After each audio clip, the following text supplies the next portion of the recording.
కథావాణికి స్వాగతం. కథాభిమానులందరికీ నమస్కారం అండి. నేను డాక్టర్ శ్రీమతి కొఠారి వాణి చలపతిరావుని. ఈరోజు ఆదివారం మీకోసం ప్రత్యేకంగా కల్కి కథ అనే పౌరాణిక కథను వినిపించబోతున్నాను. చాలా ఆసక్తికరమైన ఈ కథను ఆలస్యం చేయకుండా వెంటనే మొదలు పెట్టేస్తాను. పౌరాణిక కథ పేరు కల్కి కథ. మనిషికి తన సమకాలీన సమాజం గురించి అంటే వర్తమానం గురించిన పూర్తి అవగాహన ఉంటుంది. జరిగిన అంటే భూతకాలంలో ఏం జరిగిందో దాన్ని స్వయంగా చూసి ఉండకపోయినా పెద్దలైన వెనకటి తరం వాళ్ళు చెప్పగా విన్నవి, చరిత్ర గ్రంథాలలో రాసి ఉన్నవి చదువుకొని మనిషి గతాన్ని తెలుసుకోగలడు. కానీ భవిష్యత్తులో ఏం జరగబోతోంది అన్నది మాత్రం ఎవ్వరికీ తెలియదు. కానీ కొన్ని వందల వేల సంవత్సరాలు, కొన్ని యుగాలు వెనక్కి వెళితే ఆ రోజుల్లో తమ దివ్య దృష్టితో ముందు ముందు రాబోయే యుగాంతాల వరకు కూడా ఏం జరగబోతోందో చెప్పగల మహనీయులైన ఋషులు, యోగులు ఉండేవాళ్ళు.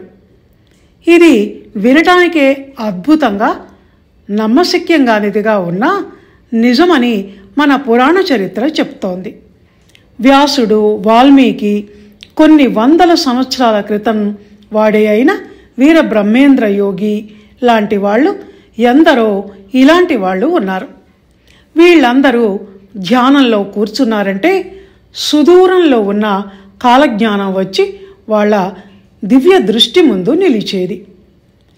భవిష్యవాక్కులుగా, బోధగా ప్రసిద్ధి చెందేవి వాళ్ళ నోట్లో నుంచి వచ్చిన మాటలు. అవి పొల్లుపోకుండా నిజమయ్యేవి కూడా. ఆ విధంగా ఋషిప్రోక్తంగా సామాన్య మానవునికి కూడా భవిష్యత్తుని తెలుసుకునే అవకాశం వచ్చింది. అందుకే వ్యాస మహర్షి వ్రాసిన అష్టాదశ పురాణాలలో భవిష్యత్ పురాణం కూడా ఒకటి అయింది. సంస్కృతంలో రాయబడిన 18 పురాణాలలో 15వది భవిష్యత్ పురాణం. ఈ పురాణం కలియుగం అంతం వరకు వచ్చేసరికి కలిపురుషుడి ప్రభావం వల్ల ఈ భూమి మీద ఏమేమి అరాచకాలు, అన్యాయాలు, ఘోరాలు, నేరాలు జరగబోతున్నాయో, ప్రజలు ఎంత కష్టతరమైన జీవితాన్ని గడపబోతున్నారో చెప్తూ మనుషులకు రాబోయే వ్యాధులు, తరిగిపోనున్న వాళ్ళ ఆయుష్, మనిషిని చంపి తినేటంతటి రాక్షసత్వం ఎలా ప్రబలిపోతున్నాయో రాయబడింది. కలియుగంలో ఒక్క పాదంతో కుంటుతూ నడుస్తున్న ధర్మం యుగాంతానికి వచ్చేసరికి మరింత భ్రష్టు పట్టిపోనుంది. కలియుగం ఇప్పుడు నడుస్తున్నది ప్రథమ పాదంలో కదా. 4వ పాదానికి వచ్చేసరికి మనుషుల మనస్సుల్లో ప్రతికూల భావాలు పెచ్చుపరిగిపోయి సమాజం అల్లకల్లోలం కానున్నదని భవిష్యత్వాణి వినిపించారు పురాణకర్తలు. యజ్ఞయాగాలు చెయ్యరు, ధర్మకార్యాలు జరగవు, వేదాధ్యయనాలు, వేదోక్త విధులు బ్రాహ్మణుల చేత కొనసాగవు. మనుషులంతా సోమరులు, వ్యసనపరులు, స్వార్థపరులు అయి ఒకరితో ఒకరు కలహించుకోవటం, చంపుకోవటం చేస్తారు. చిత్ర విచిత్రమైన రోగాలు వస్తాయి. మనుషులు అకాల మరణాల బారిన పడతారు. కుటుంబ వ్యవస్థ ఛిద్రం అవుతుంది. మనుషులు వావ్య వరుసలు మర్చిపోయి మితిమీరిన భోగవాంఛతో కన్ను మిన్ను కానకుండా ప్రవర్తిస్తారు. కరువు కాటకాలు, భూకంపాలు, సునామీల వంటి ప్రకృతి ప్రళయాలు సంభవిస్తాయి. అప్పుడు మనిషి ఆయుర్దాయం 100 ఏళ్ల నుంచి 16 ఏళ్లకు తగ్గిపోతుంది. ఇలాంటివి ఇంకా చాలా ఉన్నాయి. ఈ విషయం అలా ఉంచితే ఒక యుగంలో పాపం ఎప్పుడైతే పరాకాష్ఠకు చేరుతుందో అప్పుడు ఆ యుగం అంతమై మరో యుగం మొదలవుతుంది. అలాగే కలియుగం అంతమయ్యాక మళ్ళీ సత్యయుగం ప్రారంభమవుతుంది. మరో విషయం ఏమిటంటే ఎప్పుడైతే భూమి మీద దుష్టత్వం బాగా పెరిగిపోయి యుగం పాప పంకిలమవుతుందో అప్పుడు దుష్టులను శిక్షించి శిష్టులను రక్షించటం కోసం విష్ణుమూర్తి ఒక్కో అవతారం ఎత్తుతూ ఉంటాడు. అలా ఇంతవరకు దశావతారాలలో 9 అవతారాలు ఎత్తాడు. ఇంకా మిగిలింది ఒక్కటే అవతారం, అదే కల్కి అవతారం. కలిపురుషుణ్ణి అంతం చేయడానికి రాబోతున్నాడు కనుక కల్కి అని ఆ దేవుడికి పేరు. భవిష్యత్ పురాణం, కల్కి పురాణం, విష్ణు పురాణం, పద్మ పురాణం, మహాభాగవత పురాణం, గరుడ పురాణం ఇవన్నీ కూడా కలియుగంలో పెరగనున్న పాపాలను గురించి చెప్తూ కల్కి ఎలా అవతరించనున్నాడు, ఆయన ఎలా ఉంటాడు అన్న వివరాలనన్నింటినీ ముందుగా వాళ్ళు దివ్య దృష్టితో దర్శించి మనకు చెప్పారు. రాబోయే కాలాన్ని ఆ విధంగా మన ఊహకు అందేలా, మనము కళ్ళ ముందు నిలుపుకొనేలా చేశారు. ఎంత ఆశ్చర్యమో కదా! మన ఆర్య సంస్కృతి, మన ఋషుల జ్ఞానం, మన సనాతన సంప్రదాయం ఎంత గొప్పవో కదా! కల్కి పురాణం ఏం చెప్తోందంటే, కలియుగంలో పాపాలు పెరిగిపోయినప్పుడు దేవతలంతా వెళ్ళి బ్రహ్మకు ఈ విషయం చెప్పి మొరపెట్టుకుంటే బ్రహ్మ విష్ణులోకానికి వెళ్ళి కలిదోషము వల్ల భూలోకంలో సంభవిస్తున్న ధర్మగ్లానిని వివరించి ఏం చేయాలో నువ్వే చెప్పమని అడిగితే అప్పుడు విష్ణుమూర్తి నేను కల్కిగా అవతరించి కలిపురుషుణ్ణి సంహరించి అలా దుష్ట శిక్షణ శిష్ట రక్షణ చేస్తానని వరం ఇచ్చాడు. ఆ విషయాన్ని ఎలా చెప్పాడంటే, బ్రహ్మణమిద మబ్రవీత్ శంబలే విష్ణు యశసో గృహే ప్రాదుర్భవ మహ్యం సుమత్యాం మాతరి విభో కన్యాయాం త్వన్నిదేశతః కరిష్యామి కలిక్షయం ఇయం మమ ప్రియా లక్ష్మీ సింహళే సంభవిష్యతి పద్మానాంని జనిష్యతి. నేను శంబల అనే గ్రామంలో విష్ణు యశస్సు సుమతి అనే దంపతులకు బిడ్డగా పుడతాను. నేను ఏ అవతారం ఎత్తితే నాతో పాటు లక్ష్మి కూడా నా భార్య అవటం కోసం అవతరించాలి గనుక తను సింహళ దేశంలో అంటే లంకలో పద్మ అనే పేరుతో జన్మిస్తుంది. ఆ అవతారంలో నేను దుష్టులను సంహరిస్తాను, శిష్టులను రక్షిస్తాను అన్నాడు విష్ణువు. కలక కళంక అంటే దోషమును హరించే అవతారం గనక ఇది కల్కి అవతారం అయింది అని కొందరు పురాణకర్తల అభిప్రాయం. కల్కి అంటే తెల్లగుర్రం అనే అర్థం కూడా ఉంది. కల్కి తెల్లగుర్రం మీద స్వారీ చేస్తూ వీరఖడ్గం ధరించి దొంగలుగా మారిన నాయకులను సంహరిస్తాడు కనుక ఈ కల్కి అన్న పేరు వచ్చిందని మరికొందరి భవిష్యత్ జ్ఞానుల అభిప్రాయం. బౌద్ధ కాలచక్ర గాథా సంప్రదాయంలో శంబల రాజ్యాన్ని పాలించిన 25 మంది పురాణ పురుషులకు కల్కి, కులిక, కల్కిరాజు వంటి సంబోధనలు ఉన్నాయి. ఎక్కడి వ్యాసుడు, ఎక్కడి భవిష్యత్ పురాణం, ఎక్కడి కల్కి పురాణం, ఎక్కడి బౌద్ధం? పైగా ఇంకా కలియుగం అంతం కావటానికి కొన్ని లక్షల సంవత్సరాలు ఉన్నాయి. అంతటి దూరదృష్టి ఋషులకు ఎలా సంభవమైంది? ఏదో పైపైన కథ చెప్పటం కూడా కాదు. కల్కి రూపం, వాహనం, ఆయుధం, ఆయన చేయబోయే పనులు, వచ్చిన పని అయిపోయాక అవతారాన్ని చాలించి విష్ణువు వైకుంఠానికి వెళ్ళటం, సత్యయుగం తిరిగి ప్రారంభం కావటం వరకు ఇవన్నీ ఎలా చెప్పగలిగారు? ఒక్కోసారి ఇంతటి వివరణ చదువుతుంటే ఏమనిపిస్తుందంటే ఇది అసలు భవిష్యత్ పురాణమా లేక గడిచిన పురాణమా అని ఆశ్చర్యంతో పఠితలు తలమునకలయ్యేటంతగా. కల్కిని గురించి ఇంకా ఏం చెప్పబడిందంటే, చతుర్భిః భాతృభిర్దేవ కరిష్యామి కలిక్షయం. 4 సోదరులతో కలిసి కలి నాశనమును చేయగలను అని అన్నాడు విష్ణుమూర్తి. అందులో ప్రాజ్ఞ, సుమంత్రకులు కల్కికి జ్యేష్ఠ సోదరులు. కల్కి పురాణంలో పరశురాముడు కల్కికి యుద్ధ విద్యలను నేర్పిస్తాడని వ్రాయబడింది. సాధారణంగా కల్కి అవతారాన్ని ధూమకేతువు వంటి ఖడ్గం చేతబట్టి దేవదత్తం అనే తెల్లటి గుర్రాన్ని ఎక్కి దుష్టులను విధించు మూర్తిగా చెప్తారు. చాతుర్వర్ణ్య వ్యవస్థను కల్కి ఉద్ధరిస్తాడని, జనులు తిరిగి సన్మార్గంలో నడిచేలా చేస్తాడని, వేదోక్త ధర్మ విధులు క్షీణించిన వాటిని తిరిగి ఉద్ధరిస్తాడని, మ్లేచ్ఛులను చోరులను నాశనం చేస్తాడని, ధర్మాన్ని పునరుద్ధరిస్తాడని, యజ్ఞయాగాదులను జరిపించటం, రాజులుగా నటించే దుష్టులను హతమార్చటం వంటివి చేస్తాడని, ఆ విధంగా అప్రతిహతంగా ధర్మరాజ్యాన్ని పరిపాలిస్తాడని వివిధ పురాణాలలో చెప్పబడింది. ఇంకా జయ విజయులు కల్కికి కుమారులుగా జన్మిస్తారని చెప్పబడింది. మరొక ఆసక్తికరమైన విషయం ఏమిటంటే, మహాభారత కాలం నాటివైన కర్ణుడు ధరించిన కవచ కుండలాలు, అర్జునుని గాంధీవం, అశ్వత్థామ దివ్యమణి, కృష్ణుని పాంచజన్యం ఇవన్నీ ఇప్పటికీ భారతదేశంలో ఎక్కడో ఒక దగ్గర రహస్యంగా దాచిపెట్టి ఉన్నాయని, వాటన్నింటినీ కల్కి కనుగొని బయటికి తీసి కవచ కుండలాలు ధరించటం, గాంధీవం చేతపట్టడం, పాంచజన్యాన్ని పూరించటం, దివ్యమణిని ధరించటం చేస్తాడని భవిష్యత్ పురాణాలు చెప్తున్నాయి. ఇప్పటికీ మనం వార్తల్లో వింటుంటాం, టీవీ క్లిప్పింగ్స్లో అప్పుడప్పుడు చూస్తూ ఉంటాం కదా. ఎక్కడో తవ్వకాలలో గద ఒకటి బయటపడిందని, అది భీముడి గదిగా భావిస్తున్నామని, ఇంకా పురావస్తు పరిశోధక త్రవ్వకాలలో ఏదో ఆయుధం లేక శంఖం లాంటివి దొరికాయని, ఇలా ఎన్నో వార్తల్లో చదువుతూ ఉంటాం.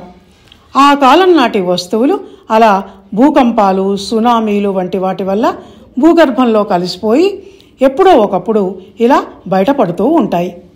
ద్వారకా పట్టణం ఆనవాళ్లు అలాగే సముద్ర గర్భంలో దొరకలేదు. అలాగే పైన చెప్పినవి కూడా ఎక్కడో ఉండే ఉంటాయంటే అందులో ఆశ్చర్యపోవలసిందేమీ లేదు. ఈ విషయం అలా ఉంచితే, అసలు కల్కి అవతరణ గురించి ఇంత గొప్పగా ఇన్ని పురాణాల్లో చెప్పటానికి కారణం ఏమిటి అంటే, ఇంతకు పూర్వం వచ్చిన అవతారాల పరమార్థం ఎవరో ఒక రాక్షసుని సంహరించటం అయి ఉండేది. రావణాసుని చంపటం కోసం రామావతారం, హిరణ్యకశిపుని చంపటం కోసం నరసింహావతారం, శిశుపాల దంతవక్త్రులను చంపటానికి కృష్ణావతారం, ఇలా ప్రత్యేకంగా ఒక రాక్షసుని సంహారం కోసం ఒక్కో అవతారం వెలిసింది. కానీ కలియుగంలో రాక్షసులెవరూ లేరు. అయినా ఎంతో అధర్మం, అరాచకం, అన్యాయం, పాపకార్యాలు రాజ్యమేలుతూ ఉన్నాయి. వీటికి కారణం మనుషుల మనస్సుల్లో ఉన్న రాక్షసత్వం, రాక్షస ప్రవృత్తి. వాటికి కారణం ఎవరు అంటే కలి, అంటే కలిపురుషుడు. ఒంటికాలితో కుంటుతూ నడుస్తున్న ధర్మం కలియుగాంతానికి ఆ ఒక్క కాలుని పోగొట్టుకోబోతోంది. దానికి కారణం కలిపురుషుని క్రూర ప్రవృత్తి. కథావాణి శ్రోతలు, ఇప్పుడు నడుస్తున్న ఈ కలియుగం ఎంత ఘోరంగా ఉందో మనమందరము చూస్తూనే ఉన్నాం. ముందు ముందు ఇది అంత్యదశకు వచ్చేసరికి ఇంకా ఘోరాతి ఘోరంగా ఉండబోతోందట. ఈ విషయాన్ని ఎన్నో యుగాల క్రితం వ్యాస మహర్షిచే భవిష్యత్ పురాణం కల్కి పురాణాలలో చెప్పబడింది. వాటిని వింటూ ఉంటే లేక చదువుతూ ఉంటే భయంతో గజగజ వణికిపోతాం మనం. అసహ్యం పుట్టేలా ఉంటుంది ఆ భవిష్యత్ దర్శనం. కల్కి ఏ కలినైతే సంహరించటానికి రాబోతున్నాడో ముందుగా మీకు ఆ కలిపురుషుడి వికృత రూపం, అసహ్యకరమైన ప్రవర్తన గురించి చెప్తాను. కలి కారు నలుపు రంగు శరీరవర్ణంతో ఉంటాడు. కళ్ళు చక్రాల్లా గుండ్రంగా ఉండి ఎర్రగా ఉంటాయి. నాలుక ఇంత పొడుగున బయటికి వచ్చి వేళ్లాడుతూ ఉంటుంది. ఇక ఆయన చేష్టలు ఎలా ఉంటాయంటే, ఎడమ చేతితో తన పురుషాంగాన్ని పట్టుకొని ఉంటాడు. కుడి చేతితో వేళ్లాడుతున్న తన నాలుకను లాగి పట్టుకొని ఉంటాడు. అలా తన మర్మాంగాన్ని పట్టుకొని ఉండటం దేనికి గుర్తు అంటే, కలియుగంలో కామభోగాలు వావి వరుసలు లేకుండా యథేచ్ఛగా జుగుప్సాకరంగా కొనసాగుతాయని, వివాహ బంధాలు పవిత్రతను కోల్పోతాయని చెప్పటానికి సంకేతం. కుటుంబ వ్యవస్థ ఛిద్రమవుతుంది. అన్నదమ్ములు, అక్క చెల్లెళ్ళు ఆస్తుల కోసం కలహించుకుంటారు. ఎటు చూసినా అన్యాయం, అధర్మం తాండవమాడుతూ ఉంటాయి. గోవులను చంపి గోభక్షణం చేయటం వల్ల ఒక్క ఆవు కూడా చూద్దామన్న భూమి మీద కనిపించదు. దొంగతనాలు, దోపిడీలు, మనుషులు ఒకళ్ళనొకళ్ళు హింసించుకోవటం, చంపుకోవటం చేస్తుంటారు. పిల్లల్ని తల్లిదండ్రులు, తల్లిదండ్రులను పిల్లలు పట్టించుకోరు. పిల్లలు కన్నవారి మాట, గురువుల మాట వినకుండా యథేచ్ఛగా తిరుగుతూ తాగుడు, జూదము, వ్యభిచారము వంటి దుర్వ్యసనాలకు అలవాటు పడిపోతారు. చిన్న చిన్న పిల్లలు వేశ్యావృత్తిలోకి దింపబడతారు. వింత వింత వ్యాధులు పుట్టి జనం అల్పాయుష్యుతో అకాల మరణం చెందుతారు. మనిషి ఆయు ప్రమాణం కలియుగాంతానికల్లా 16 ఏళ్లకు పడిపోతుంది. 8 సంవత్సరాల ఆడపిల్లలే గర్భం దాల్చి తల్లులవుతారు. రాను రాను మనిషి బాగా పొట్టి అయిపోతాడు. స్త్రీ పురుషులకు మలద్వారం దగ్గర పుండ్లు పడి మరణిస్తారు. కథావాణి శ్రోతలు, ఇదంతా వింటుంటే మీకు ఆశ్చర్యం కలుగుతోంది కదా? అవునండి, నిజం. ఇవన్నీ భవిష్యత్ పురాణంలో, కల్కి పురాణంలో ఇంత వివరంగా చెప్పబడ్డాయి. ఇందులో కొన్ని ఇప్పటికే జరుగుతున్నాయి కదా అని మీరు అనుకుంటున్నారు కదూ? చిన్న చిన్న విషయాలను కూడా వదిలిపెట్టకుండా వ్యాసుడు ఆయా పురాణాలలో చెప్పాడు. మరికొన్ని విషయాలు చెప్తే మీరు ఆశ్చర్యపోతారు. అవి ఏమిటి అంటే, స్త్రీలు జుట్లు కత్తిరించుకొని జుట్లు విరబోసుకుంటారట. వాళ్ల నోటి నుంచి అసభ్య పదజాలం, తిట్లు వెలువడతాయట. బ్రాహ్మణులు వేదోక్తులు, యజ్ఞయాగాలు నిర్వహించకుండా పేరుకు మాత్రం బ్రాహ్మలుగా మిగిలిపోతారు. విద్య, వైద్యం వ్యాపారాలైపోతాయి. మనుషుల్లో కనికరం, దయ, మానవత్వం అనేది లేక రాక్షసుల్లా ప్రవర్తిస్తారు. ఇలా ఎన్నెన్నో విషయాలు చెప్పబడ్డాయి. ఇక దీనికంతటికీ కారణమైన కలి పూర్వీకుల కుటుంబ వివరాలు వింటే మీరు మరింత ఆశ్చర్యపోతారు. ఆయన వంశవృక్షం చూస్తారా? చూడండి. ప్రళయకాలం సంభవించినప్పుడు బ్రహ్మదేవుడు తన పృష్ఠభాగం నుంచి మలినాన్ని విసర్జిస్తాడు. బ్రహ్మ నుంచి ఏది వచ్చినా అది ఊరికే పోదు గనక ఆ మలినం నుంచి అధర్ముడు అనే రాక్షసుడు పుట్టాడు. అతను మిథ్యను పెళ్లి చేసుకున్నాడు. ఈ మిథ్య మంచి అందగత్తె, కానీ పిల్లి కళ్ళు కలది. మిథ్య అంటే ఏంటో మీకు తెలుసు కదా? ఈ జగత్తు మిథ్య అని అంటూ ఉంటాం కదా. ఇక అధర్మానికి మిథ్య తోడైతే ఎలా ఉంటుందో మనం ఊహించుకోవచ్చు. ఈ ఇద్దరికి దంబుడు అనే కొడుకు, మాయ అనే కుమార్తె కలిగారు. దంభము అంటే అహంకారం, మాయ అంటే తెలిసిందే. అయితే వావి వరుసలు లేని పశు ప్రవృత్తితో దంబుడు తన సోదరి అయిన మాయనే పెళ్లి చేసుకున్నాడు. వీళ్ళిద్దరికీ లోభుడు అనే కొడుకు, వికృతి అనే కూతురు పుట్టారు. మళ్ళీ ఈ అన్నా చెల్లెళ్ళిద్దరూ పెళ్లి చేసుకుంటే వీళ్ళకి క్రోధుడు అనే కొడుకు, హింస అనే కూతురు పుట్టారు. వీళ్లకు పుట్టినవాడు మన కలి లేక కలిపురుషుడు. ఎలాంటి వంశమో చూడండి. అందుకనే కలి లోపల అధర్మం, మిథ్య, దంభం, మాయ, క్రోధం, లోభం, వికృతి, హింస అనే అవలక్షణాలన్నీ వచ్చి చేరాయి. యథారాజా తథా ప్రజ గనక కలియుగాన్ని పరిపాలించే కలిలో ఏ అవలక్షణాలున్నాయో అవి కలియుగంలోని ప్రజలలో కూడా వచ్చాయి. ఈ కథ ఇంతటితో అయిపోలేదు. ఈ కలి మళ్ళీ తన సోదరి అయిన దురుక్తిని పెళ్లి చేసుకుంటే వీళ్లకు మృత్యువు, మయుడు అనే పిల్లలు పుట్టారు. ఈ అన్నా చెల్లెళ్ళు పెళ్లి చేసుకుంటే వీళ్లకు నిర్దయుడు అనే కొడుకు, యాతన అనే కూతురు కలిగారు. ఈ పేర్లు చూడండి ఎలా ఉన్నాయో. మనిషిని భ్రష్టు పట్టించి అతని జీవితాన్ని సర్వనాశనం చేసే భయంకరమైన దుర్గుణాలన్నీ, అవలక్షణాలన్నీ కలి రూపంలో జనాన్ని పట్టి పీడిస్తున్నాయి. అధర్మం ఆకాశాన్ని అంటుతోంది. అందుకే ఈ యుగంలో వైదిక ధర్మం నాశనమైపోతోంది. మానవుల చర్యలు పాపపంకిలాలు అవుతున్నాయి. జీవితాలు భ్రష్టు పట్టిపోతున్నాయి. పాపం ఎక్కువైతే యుగాంతం తప్పదు కనుక ధర్మరక్షణ కోసం శ్రీ మహావిష్ణువు 10వ అవతారమైన కల్కి అవతారం భవిష్యత్తులో రాబోతోంది. ఆ కల్కి భగవానుడు వచ్చి కలిపురుషుణ్ణి అంతం చేసిన తర్వాత అప్పుడు మళ్ళీ సత్యయుగం ప్రారంభమవుతుంది. ఇది కల్కి అవతార రహస్యం. అంత దుర్మార్గుడైన కలిపురుషుని అంతం చేయటానికి ఇప్పుడు మనం ఇంతవరకు చెప్పుకుంటూ వస్తున్న ఈనాటి మన వ్యాసాంశమైన కల్కి భగవాన్ అవతరించబోతున్నాడు అన్నమాట.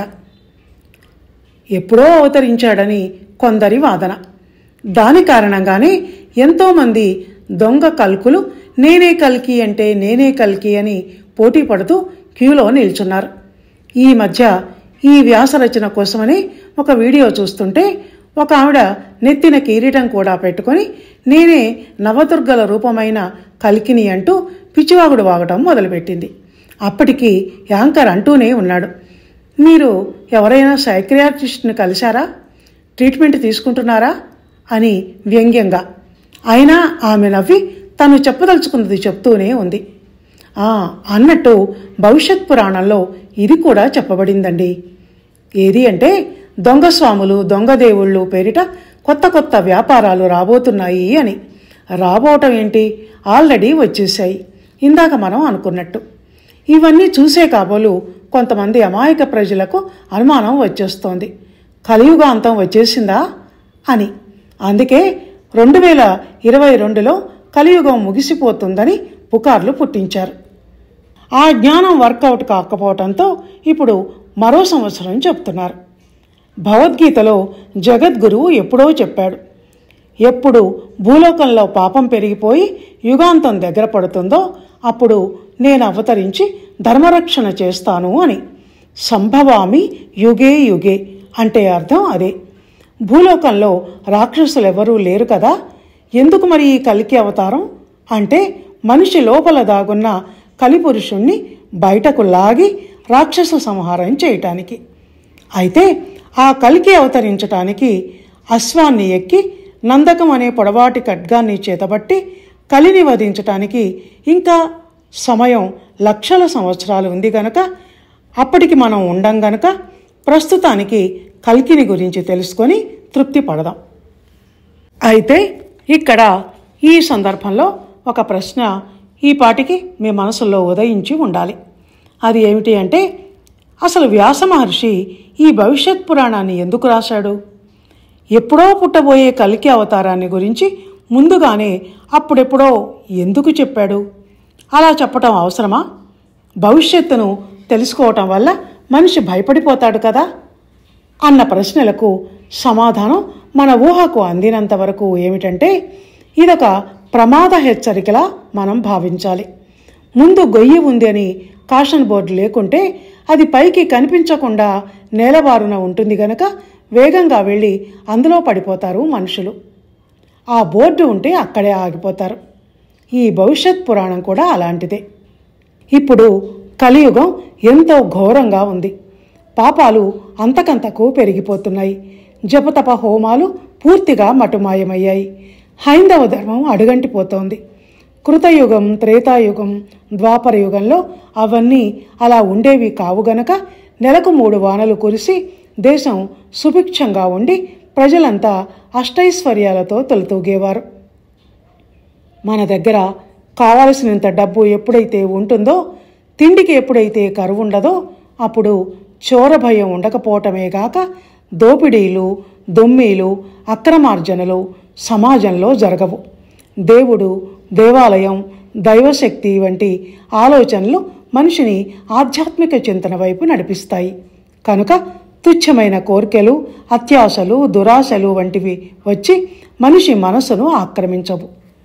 నష్టం జరగబోతున్నది అని తెలిస్తే మనిషి జాగరూకుడై ఉంటాడు, ధర్మ మార్గంలో నడవటానికి ప్రయత్నిస్తాడు అన్నది భవిష్యత్తును ఆ కాలం నాటి ఋషులు లిఖించి మనకు ముందుగానే తెలియచెప్పటానికి కారణమని నేను అనుకుంటున్నాను. మహత్తరమైన వారి దివ్య దృష్టి జ్ఞానం కలియుగ ప్రజలమైన మనల్ని రుజుమార్గంలో నడవటానికి మార్గదర్శకం అవుతుంది. మరో విషయం ఏమిటంటే, గడిచిన 9 అవతారాల గురించి ముందుగా మనకు తెలియదు. ఆ తర్వాతనైనా పురాణాల్లో చదువుకోవటం తప్ప మనం చూడలేదు. ఈ కల్కి అవతారాన్ని కూడా మనం చూడం.